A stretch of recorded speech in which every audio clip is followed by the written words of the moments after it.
जय श्री राम, जय भारत। आज हम आपके लिए 15 जनवरी का करंट अफेयर्स लेके आए हैं। चलिए सबसे पहले 15 जनवरी का करंट अफेयर्स हम डिस्कस करने वाले हैं। चलिए बच्चों, यहाँ पे देखते हैं। In defies the tie up with the GPay to offer the instant digital credit to SMES।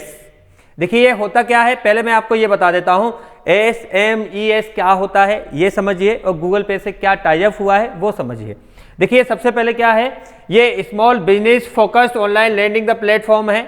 और यहाँ पर क्या है, इंडेफी टेक्नोलॉजी का नाम है। Has the collaborate with the Google Pay to provide the instant loan to eligible medium small and micro enterprises.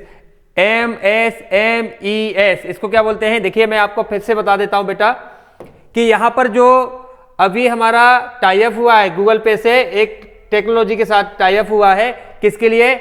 Medium small and micro enterprises, यानी कि जो छोटे स्तर के दुकानदार हैं जिनको 50,000 से 10,000 का या 2 लाख का लोन लेना है, उन लोगों के लिए गूगल पे ने एक टाई अप किया है टेक्नोलॉजी के साथ में।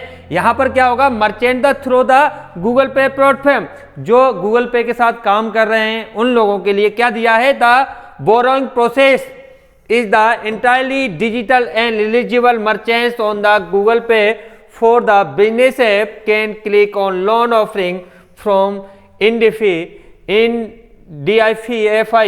and submit and the application online. The loans will be in range 2.5 से 3 लाख। यानी कि जो लोग मध्यम वर्गीय हैं, ऐसे मर्चेंट यानी कि ऐसे दुकानदार जिनको लोन चाहिए, तो अगर वो उनके क्राइटेरिया में आते हैं तो उनको एक लोन मिलेगा। किसके तहत? जो गवर्नमेंट की एक योजना चल रही है MSMES के तहत। इसका फुल फॉर्म क्या है बेटा? Medium small and micro enterprises. और गूगल पे ने इनके साथ क्या कर लिया है, इंडेफाई के साथ क्या कर लिया है, टाई अप कर लिया है। और ये बहुत इंपॉर्टेंट हो जाता है, क्योंकि ये इसके आने से हमारे जो इंडिया में जो मर्चेंट हैं और भी लोग हैं, ऑफरिंग और भी बिजनेस करेंगे। जैसे अभी फिर फोन पे करेगा, और भी अमेजन पे है, बहुत सारे हैं, वो भी ऑफरिंग करेंगे। तो लोगों को लोन लेना आसान होगा। जब पैसा मिलेगा तो इन्वेस्ट करेगा, और इन्वेस्ट करेगा तो फिर आगे बढ़ने के लिए भी उसके बहुत सारे रास्ते खुल जाएंगे। तो बहुत अच्छा हुआ है ये भारत सरकार के लिए, और ये एक अच्छा पहल भी है। चलिए आगे चलते हैं हम इसके आगे, कि आगे अगर हमें क्या करना है। With the 35% share of the monthly UPI volumes Google Pay, ध्यान से देखना है, 35% share monthly UPI volumes Google Pay has been the growing in the financial service पे past year. Like other payments leader in India, it already provide the loan and short term credit to the individuals and small merchant up the IIFL loans, cash and zest money among other. इस तरीके से ये पूरा काम होने वाला है। जिससे पहले IIFL वगैरह और भी बहुत सारे लोग हैं वो इसको प्रोवाइड कराते हैं, तो यहाँ पर भी इसी तरीके से आपको मिलने वाला है। चलिए अगली खबर की तरफ चलते हैं। अगला क्या कहता है न्यूज हमारा, आगे देखते हैं। चलिए आगे आता है, Niramai and NSL receive global women's health tech award. देखिए ये कंपनी है निर्माई NSL, इसका क्या है, कैसे है, तो मैं आपको बता देता हूं। Award recognise the innovative startup that the leverage tech to improve women's health and the safety. Nirmay health analytics was selected for the earlier stage breast cancer medical devices. NSL the selected for the fetal light LI the powered fetal heart rate FHR। इसको क्या बोलते हैं? देखिए ये काफी अच्छा है, ये फुल फॉर्म के रूप में पूछ लिया जाता है एग्जाम में, कि इसका फुल फॉर्म क्या होता है, FHR का। देखिए FHR का फुल फॉर्म होता है फीटल हार्ट रेट। क्या है इसका? फीटल हार्ट रेट फॉर्म होता है। तो यहां पर आगे देखते हैं कि ये क्या कहता है। The award recognise innovative startup that the technology to improve women's health and safety emerge in the markets launch in the August 2021। The awards attract over the 70 companies from the 35 countries which the submit their the innovative products and services। देखिए मैं आपको बता देता हूँ ये क्या company है, क्या करती है। सबसे पहले मैं यहीं पर चलता हूँ। ये कंपनी का एक नाम है, ये डिवाइसेस बनाती है, और इनकी जो डिवाइसेस है वुमन हेल्थ जो डिवाइसेस है, यहाँ पर innovative startup leverage tech the improve the women's health and safety के लिए ये बनाती है। जिसमें क्या होता है वुमेन्स के हेल्थ के लिए और उनकी सेफ्टी के लिए कुछ डिवाइसेस बनाते हैं ये लोग, और उसके लिए एक अवार्ड होता है जिसमें वुमेन हेल्थ सेफ्टी अवार्ड माना जाता है उसको, क्योंकि किसने क्रांति लाई, क्या चेंजेज हुआ। तो 2021 का ये जो अवार्ड है वो निर्मयी कंपनी को मिला है। किसके लिए? इन्होंने ब्रेस्ट कैंसर का सबसे ज़्यादा शिकायत होती है वुमेन्स में, अमूमन आपने देखा होगा कि ब्रेस्ट कैंसर जो होता है महिलाओं में ज़्यादा होता है, तो वो इसकी वजह से ये डिवाइस है काफ़ी हेल्पफुल है और उनके सेफ्टी पर्पज़ के लिए भी हेल्पफुल है। तो इसके लिए ये अवार्ड 2021 का दिया गया है, तो आपको ये याद रखने की जरूरत है। चलिए आगे चलते हैं बेटा, यहां से हम और आगे बढ़ते हैं। अब आते हैं Paytm payments bank become most preferred UPI beneficiary bank in India. देखिए ध्यान रखना है, भारत में सबसे ज्यादा यूपीआई ट्रांजैक्शन लेने वाली बैंक बन गई है पेटीएम, ये ध्यान रखना है। तो आपसे क्वेश्चन आ सकता है एग्जाम में कि बताइए यूपीआई ट्रांजैक्शन लेने वाली सबसे बड़ी बैंक कितनी कौन सी है, तो ये आप बता सकते हो पेटीएम बैंक है। अब पेटीएम पेमेंट्स बैंक ये बन गई है और इसका क्या है वो भी आप थोड़ा सा देख लीजिए, PPBL यानी कि पेटीएम पेमेंट बैंक लिमिटेड, ये इसका शॉर्ट फॉर्म है। तो ये भी आपको कभी कभी पूछ लिया जाता है कि बताइए PPBL क्या है, इसका फुल फॉर्म बताइए। तो एग्जाम में इस तरीके से भी क्वेश्चन आ जाता है, तो उस समय भी आपको बताना है पेटीएम पेमेंट्स बैंक लिमिटेड। अब become the largest the fastest growing the beneficiary bank in India, और सबसे ज्यादा मतलब कह सकते हैं मुनाफा कमाने वाली भी कंपनी इंडिया की बन गई है। इसके अलावा first beneficiary bank in the country to the achieve the landmark of the 26 billion UPI transaction. देखिए ये भी ध्यान रखना है कि बैंकिंग में यूपीआई ट्रांजैक्शन लेने वाली पहली फर्स्ट बैंक बन गई है जो 926 मिलियन यूपीआई ट्रांजैक्शन हुआ है इन अ सिंगल मंथ, एक मंथ के अंदर। Beneficiary rate the banks of the account holder who is the receiving the money payment bank. Paytm Payments Bank has also gained rapid traction as a remitters bank for UPI payments। तो ये UPI payments में सबसे बड़ी bank बन गई। आपसे question आ सकता है UPI पेमेंट के लिए कौन सी बैंक सबसे बड़ी बैंक है हाल ही के दिनों में, तो आप बता सकते हो पेटीएम पेमेंट बैंक लिमिटेड यानी कि PPBL बैंक है जो यूपीआई ट्रांजैक्शन के लिए सबसे बड़ी बैंक है। चलिए आगे चलते हैं, अब हम आगे की तरफ देखेंगे। यहां पे देखिए अब आते हैं, while the state bank of India SBI top the chart of being the biggest remitter become 2021 according data release the national payment corporation of India NPCI। देखिए यहां पर ये बहुत अच्छा क्वेश्चन है, NPCI ध्यान रखना है, ये ध्यान रखना है। NPCI की फुल फॉर्म क्या होता है? National payments corporation of India. ये एक जारी करती है कि कौन सी बैंक इस साल किस तरीके से स्कोर किया है। तो यहाँ पे देखते हैं state bank of India follow the PPBL, और इसने क्या किसको फॉलो करता है?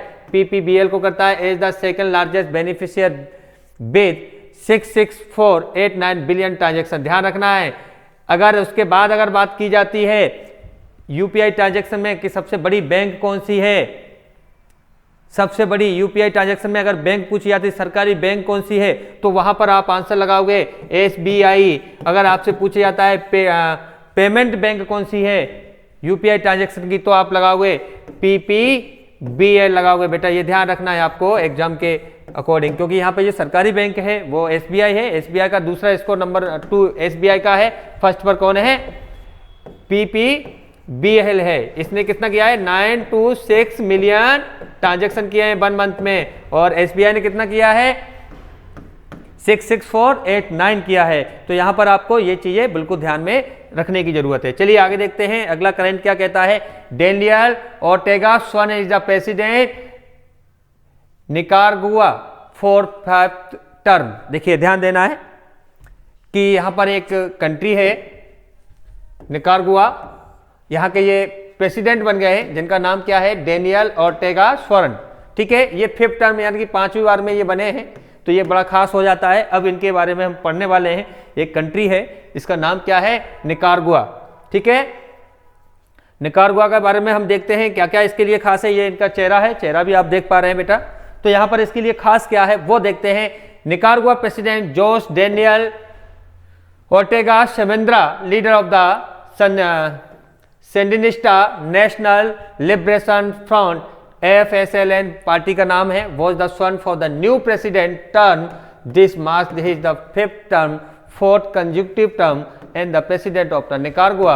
He will remain the office until January 2027 तक के लिए इलेक्ट कर लिए गए हैं। ये 5th टर्म में, यानी कि 5वीं बार जब इसमें खड़े हुए तब आके इनका कहीं मौका मिल पाया है। तो ये इनका प्रेसिडेंट का नाम भी बता दिया, डेनियल ध्यान रखना है, जोस डेनियल, बस इतना बहुत है, क्योंकि पूरा याद करने में आपको काफ़ी टिपिकल होता है। तो हमें तो अपने परीक्षा के लिहाज से, भले ही आप यूपीपीएससी की तैयारी कर रहे हो, सीडीएस की कर रहे हो, एनडीए की कर रहे हो, यानी कि मतलब डिफरेंट किसी की भी तैयारी कर रहे हो, तो वहां पर आपको लिए जो मेन चीज है वो क्या रखना है याद, आपको जोस डेनियल याद रखना है इसमें। और बेटा ये किस पार्टी से है, FSLN आपको शॉर्ट में याद रखना है, तो भी हम वहां पर लगा लेंगे। और 5th टर्म में बना है, कब तक के लिए बना है, जनवरी 2027 के लिए, और किस कंट्री से है ये भी आपको ध्यान रखने की जरूरत है। तो यही पूछा जाएगा। इसमें कुछ इंपॉर्टेंट पॉइंट्स भी आ जाते हैं कि क्या इसमें और इंपॉर्टेंट हो सकता है, तो वो थोड़ा सा मैं आपको और भी बता देता हूं। इसमें इंपॉर्टेंट पॉइंट में क्या है, निकारागुआ की कैपिटल क्या है, ये पूछा जा सकता है, तो आपको याद रखना चाहिए मानागुआ। क्या है इसकी कैपिटल, मानागुआ है। दूसरा है निकारागुआ करेंसी क्या है, तो इसका भी है निकारागुआ कोर्डोबा, वहां की करेंसी, जैसे अपने यहाँ की रुपया है, पाकिस्तान की रुपया है, अमेरिका की डॉलर है, यूरोपियन यूनियन की यूरो है, और आपका अगर वहां पे जाते हैं दुबई में तो दरम है। तो इस तरीके से अलग अलग कंट्रियों की अलग अलग जो करेंसी होती है, जैसे ही यहाँ की जो करेंसी का नाम क्या है, निकारागुआ कोर्डोबा, ये यहाँ की करेंसी का नाम है। चलिए आगे देखते हैं, अगला क्वेश्चन की तरफ हम चलते हैं बेटा।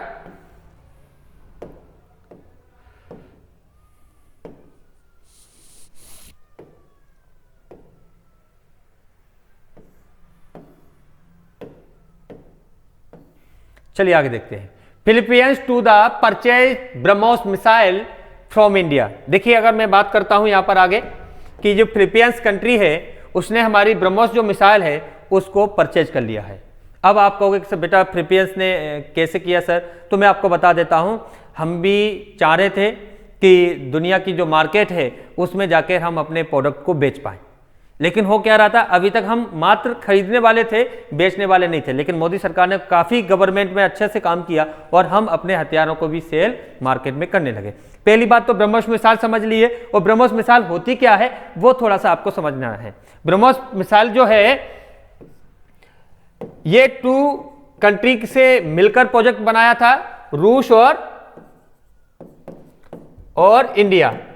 वहां की 2 नदियों के ऊपर इसका नाम पड़ा था, एक ब्रह्मोस है और एक रूस की नदी है, उसके नाम पर इसको ब्रह्मोस कहा गया। आधा हमारा नाम आधा उनका, मोशेशिया करके कोई नदी थी और एक ब्रह्मोस यानी कि ब्रह्मपुत्र हमारी, इन दोनों के नाम पर इसको नामकरण किया गया है। और ये साउंड की स्पीड से काम करती है, किसकी स्पीड से, साउंड की स्पीड से काम करती है। और साउंड की स्पीड कितनी होती है, 330 किलोमीटर पर सेकेंड, ये साउंड की स्पीड है। और इसका जो मेन वो है यानी कि कितनी स्पीड है, तो इसकी जो स्पीड है 3 मैक, यानी कि 3 मैक का मतलब होता है 3 गुना। 3 गुना का इसमें मल्टीप्लाई करेंगे 330 में, तो 3 गुना करिए बेटा, 3390 यानी कि 990 किलोमीटर पर सेकेंड की स्पीड से यह दौड़ेगी। यानी कि यहां से सीधा अगर मैं बात करूं, आप किसी भी कंट्री में पाकिस्तान वालों को पता ही नहीं चलेगा, चीन वालों को पता ही नहीं चलेगा कौन क्या कर गया, और तब तक हमला हो जाएगा।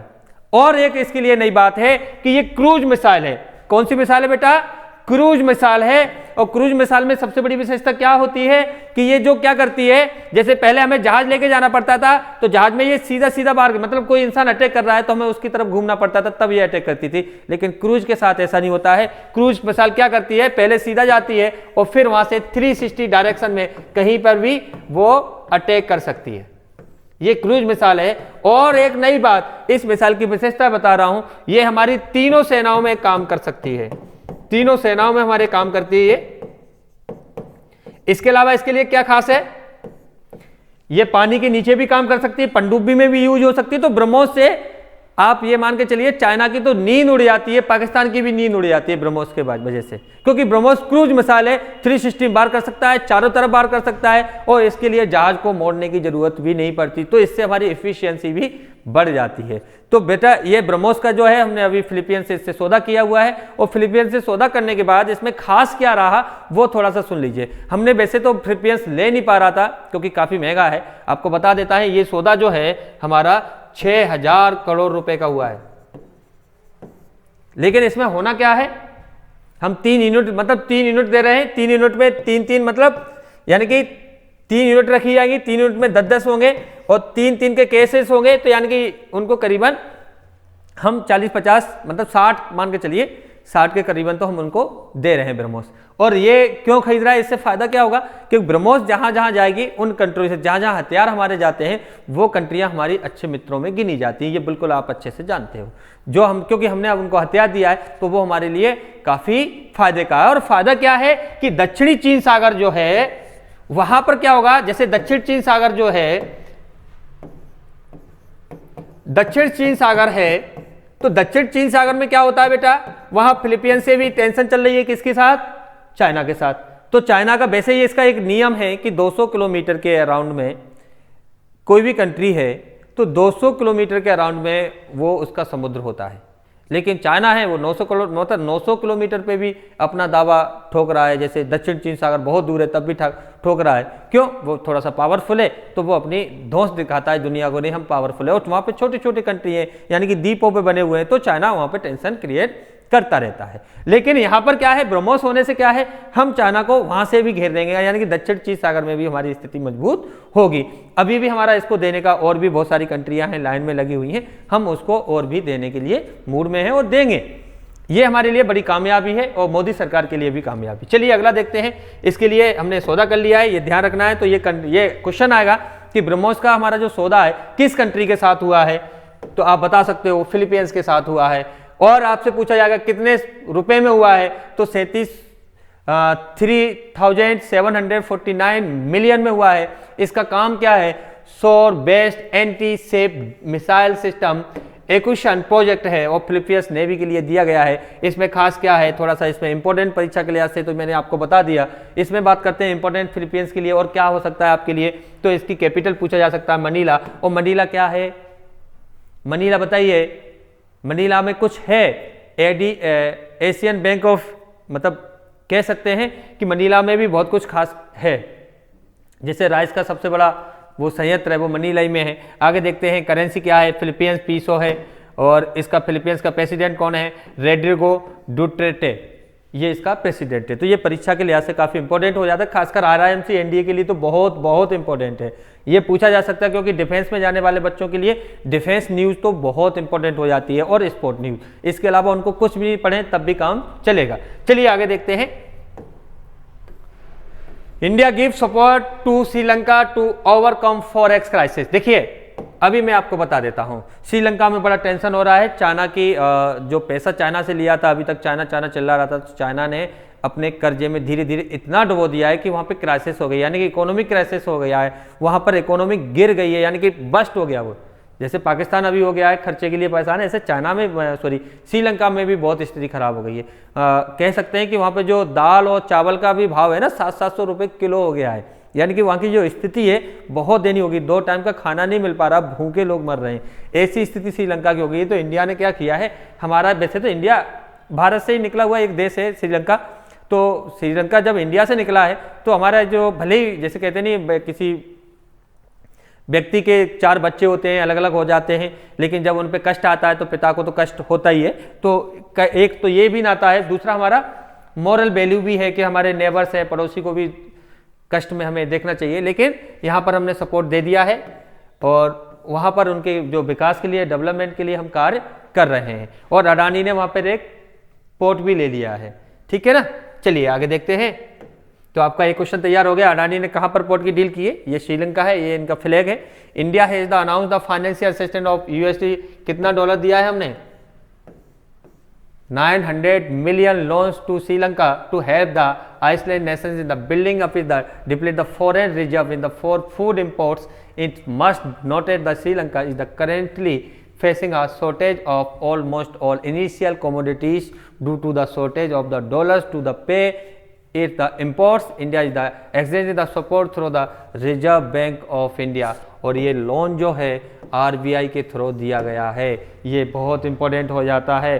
तो भारत की इकोनॉमी के लिए भी इंपॉर्टेंट हो जाता है, क्योंकि कहीं अगर ये ड्रॉबैक हो गया, इंडिया की इकोनॉमिक क्राइसिस हुई, तो ये बहुत बड़ा उसमें कारण हो सकता है। बहुत बड़ा डिसीजन है अब आगे देखते हैं the Indian commissioner to the Sri Lanka Gopal Baglay made the, ये हमारे जो कमीशन है श्रीलंका, देखिए Gopal Baglay made the Cabral and expressed India's the strong support to Sri Lanka in the wake of RBI extending over the 900 million facilities। देखिए ध्यान रखना है, ये चीज़ें हमने इतना दिया हुआ है श्रीलंका को।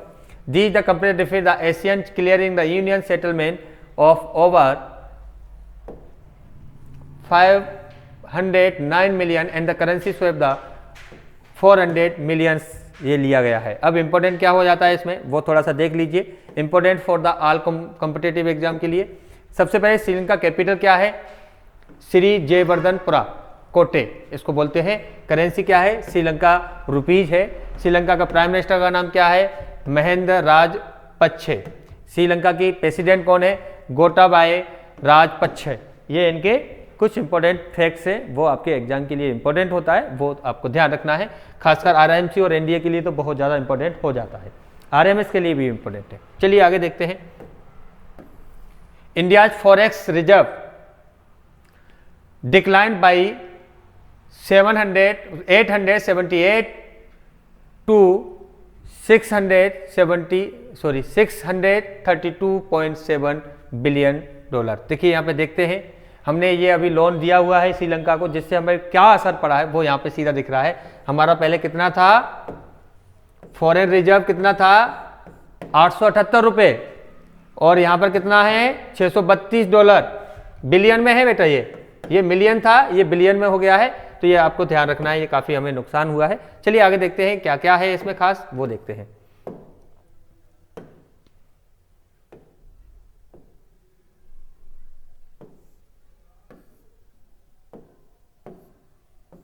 चलिए, as per the weekly reserve bank of India RBI data foreign exchange reserve of India decline by the, देखिए कम हुआ है 878 million to the USD dollar, जिसमें 632.36 billion in the week ended the January 7, 2022। Previous week ended the December, India the reserve drop the 1.466 billion to the, देखिए यहाँ पे ध्यान रखना है, इतना नुकसान हो गया है हमें 7 जनवरी से 31 दिसंबर तक, तो ध्यान रखना है। Decline was the mainly due to the fall in the gold reserve and the foreign currency exchange FCI. देखिए यहाँ पे काफी बार पूछा है एफसीआई क्या होता है, तो इसका नाम क्या है, तो मैं आपको बता देता हूँ, इसका फुल फॉर्म क्या है, फॉरेन करेंसी एसेट्स है। In the reporting week FCH decrease by 497 billion to the 569,392 billion. ये ध्यान रखना है, इतना कम हो गया है, तो आपको ये भी एग्जाम के लिए याद करना है। चलिए आगे देखते हैं। अब इसमें क्या हुआ, गोल्ड रिजर्व डिक्लाइन हुआ हमारा 360 million to the 39.44 billion. The specific drawing the right SDRS with the international monetary fund IMF fell by $16 million to the 90 million. The India the reserve position with the IMF dipped by 5 million to 5.22 billion. यानी कि IMF जो है विदेशी भंडार गृह है, जिस पे IMF की नज़र रहती है, हमने उससे लोन ले रखा है, तो उसने अब रोक लगाना शुरू कर दिया, यानी कि वो प्रेशर करना शुरू कर दिया भारत सरकार के लिए कि आप ये क्या कर रहे हो, फॉरेन रिजर्व हट जाएगा तो आपका जो रुपया है वो कमज़ोर हो जाएगा और इकोनॉमी है वो भी डाउन चली जाएगी। तो ये थोड़ा सा इस तरीके से परेशानी का विषय जरूर बना है, क्योंकि हमने अपने पड़ोसियों की मदद किया, हमने अपने जो डिफेंस है उसको मजबूत किया, तो पैसा तो खर्च हुआ गवर्नमेंट का, इस वजह से हमारे थोड़ा सा हमारे ऊपर लोड बढ़ गया है विदेशी लोन का। चलिए आगे देखते हैं। Indian army day observe on 15 जनवरी। 15 जनवरी को इंडियन आर्मी डे मनाया गया बेटा, आपको अच्छे से पता होना चाहिए। और जब ये मनाया गया है तो इसमें क्या है, क्यों मनाया जाता है, तो मैं आपको बता देता हूं। पहला हमारा चीन के साथ युद्ध हुआ था 1962 में, 1962 में, और उस समय पहले हमारे जो इसका जो फील्ड मार्शल कहें या आर्मी चीफ कहें वो थे KM करियप्पा। तो इनके याद में ये थल सेना दिवस मनाया जाता है 15 जनवरी को, और 1962 में युद्ध हुआ था, तो उसके उपलक्ष्य में ये स्थिति बनी थी कि सेना को जोश लाने के लिए, सेना को स्थापना दिवस के लिए उनकी याद में ये मनाया जाता है। तो आपको ध्यान रखना है 15 जनवरी किसकी याद में मनाया जाता है, KM करियप्पा, जो पहले हमारे आर्मी चीफ हैं या फील्ड मार्शल हैं, तो ये आपको ध्यान रखना है। आगे चलते हैं। आर्मी डे 15 जनवरी। अब यहाँ पे थोड़ा सा पूछा जा सकता है बेटा ये कौन से नंबर का था, ये इंपॉर्टेंट हो जाता है, तो आप बता सकते हो 74 नंबर का है, यानी कि 74 वर्ष हो गए हमें आर्मी डे मनाते। किसकी याद में मनाया जाता है तो आपको बता सकते हो, पहले जो फील्ड मार्शल है KM Cariappa, command of the army for the general FRR Bouchers in the last British commander in chief 1949 and the become first commander in chief Indian any post independent। ध्यान रखना है लास्ट ब्रिटिश कमांडर कौन थे, वो भी KM Cariappa है, और भारत के पहले मतलब आर्मी चीफ कौन थे, वो भी कौन है, KM करियप्पा। ये क्वेश्चन दोनों बहुत इंपॉर्टेंट हो जाते हैं एग्जाम से, आपसे पूछा जा सकता है बताइए देश आजाद नहीं हुआ था तब ब्रिटिश गवर्नमेंट थी, तो ब्रिटिश के अंतिम आर्मी चीफ कौन थे, तो आपको पता ही नहीं है, तो ये क्वेश्चन आपके लिए बहुत इंपॉर्टेंट हो जाता है, कौन था वहां पर, KM करियप्पा। क्लियर। और भारत के पहले आर्मी चीफ कौन है, वो KM करियप्पा। दोनों के लिए यही है, इसलिए बहुत बेस्ट है। अब आगे देखते हैं कि अभी कौन है फिलहाल में जो CDS का बना दिया है डिफेंस का आर्मी स्टाफ, तो इसमें अभी इसका जो मेन पोजीशन है 28 नंबर का बन रहे हैं, और उसका नाम है जनरल मनोज मुकुंद नरवणे। इससे पहले कौन थे, बिपिन रावत। बिपिन रावत को अभी हेलीकॉप्टर क्रैशेस में खत्म हो गए, डेड हो गए, और उनकी जगह पर अब इनको बना दिया गया है जनरल मनोज मुकुंद नरवणे। क्लियर बेटा। तो ये कुछ इंपॉर्टेंट क्वेश्चन है और इसमें से पूछा जाएगा, NDA का एग्जाम हो, RIMC का हो, RMS का हो, इसमें से 100% आने वाले हैं ये क्वेश्चंस। चलिए आगे देखते हैं। अब आते हैं यहां पर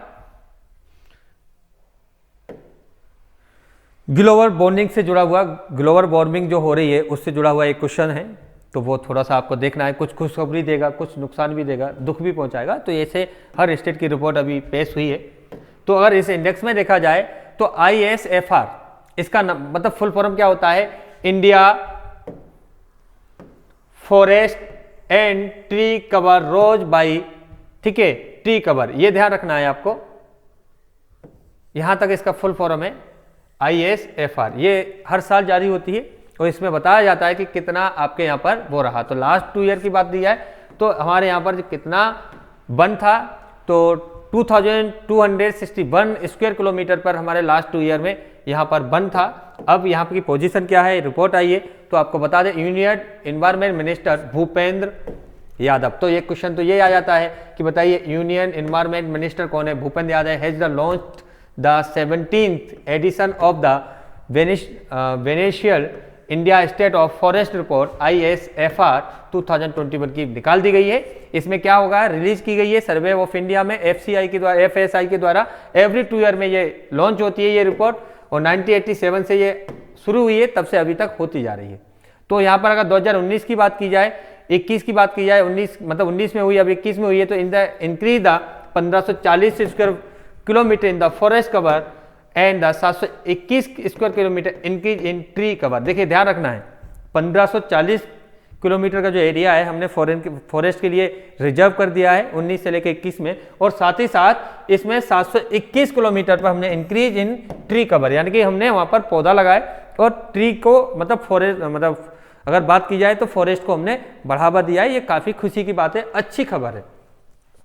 इसके बाद ये कब से, देखिए इसमें क्वेश्चन क्या होगा, ये कब से चालू किया गया था, कौन सर्वे करता है, FSI कब से होता है, 1987 से शुरू हो रहा है, कब हुआ था, पिछली साल 19 में हुआ था, अब कब होगा 21 में, अब इसके बाद कब होगा 23 में होगा, ये सारी चीजें इसमें आएंगे। कौन मिनिस्टर है, भूपेंद्र यादव। यानी कि कितने क्वेश्चन इसमें आ सकते हैं, कितने क्वेश्चन इसके जीके के बन रहे हैं, ये आपको करंट के तो बहुत ज़्यादा इंपॉर्टेंट हो जाता है। चलिए काफ़ी खुश करने वाली खबर है, क्योंकि ग्लोबल वार्मिंग हो रही है, पूरी दुनिया इससे परेशान है, तो यहाँ पर ये खुशी की लहर है। चलिए इसके साथ जय हिंद, जय श्री राम, और अगला एडिशन आपके साथ कल फिर से पेश होंगे, हम आपके साथ फिर से रहेंगे। तब तक के लिए वंदे मातरम, धन्यवाद।